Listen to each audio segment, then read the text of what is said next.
This is top contender boxing. Keep it real, 100 unbiased. Today's topic is Ramirez versus Dimitri Bivol. You know that bout is sanctioned. It's a mandatory for Bivol. I don't know. You know, like personally, for that mandatory, yeah, a lot of eyes. Canelo should have took that rematch. But personally, you know, like I think he needs to build himself back up, because that's not his true weight. You know, you got a lot of haters like Southpaw, whatever. That man likes pole. You got other channels hating on Canelo for not taking the immediate rematch. But personally, I believe when you take a loss like he did, because Canelo didn't get dominated, Canelo didn't get beat up. Canelo technically lost on points and looked tired in the fight. That weight going up hurt him. And it was physical because, you know, the weight was on his body. And you got to drag the body. You got to drag that weight. It's like dragging a sandbag on you. You know you're going to feel it.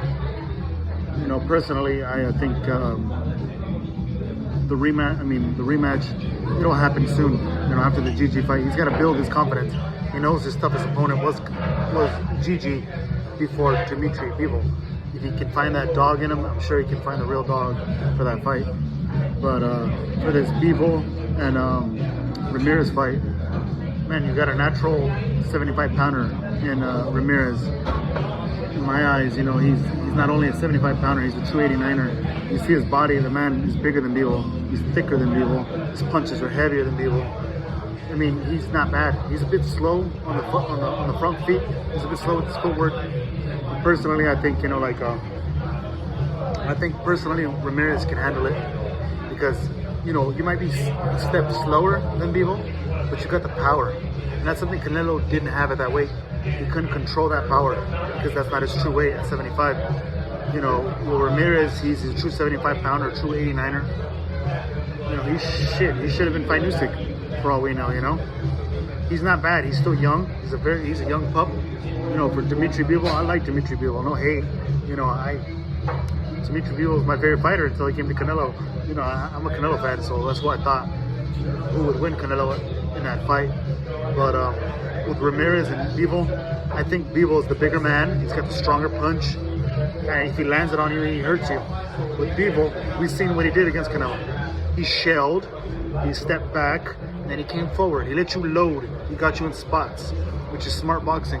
He timed you pretty much. He timed you beautifully. And for Bivol, I just don't think you're going to time a natural 75-pounder that's a champion, that's ready for his opportunity.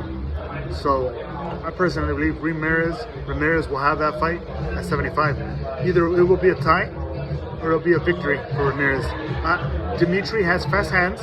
Let's not forget that. He's got great endurance. He hydrates at 190. I'm pretty sure Ramirez hydrates at two bills.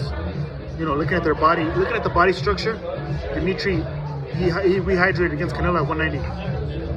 Well, Ramirez, I'm sure he's gonna rehydrate the same. You're gonna need that same weight against that big boy, and that big boy has a lot of heavy punches. You see, most of his fights are on knockouts. So my predictions, Ramirez on that fight. You know, this is, you know, unbiased. I like Dimitri. If he wasn't fighting Ramirez, I'd go for Dimitri. But then again, I like Ramirez because all I've seen the big boy do is drop guys. And he's a natural 75. He's not a natural 68. He's not a natural 60. He's not a natural 54 like Canelo was. He's a natural 75. So I'm pretty sure with that weight, it should make a difference because he's gonna fight somebody at a natural weight. So my prediction is Ramirez on that fight. Let's see if it happens. You know, they say it's sanctioned, so, you know, maybe you can say no, maybe you can say yeah. You know, like and subscribe. Thank you very much.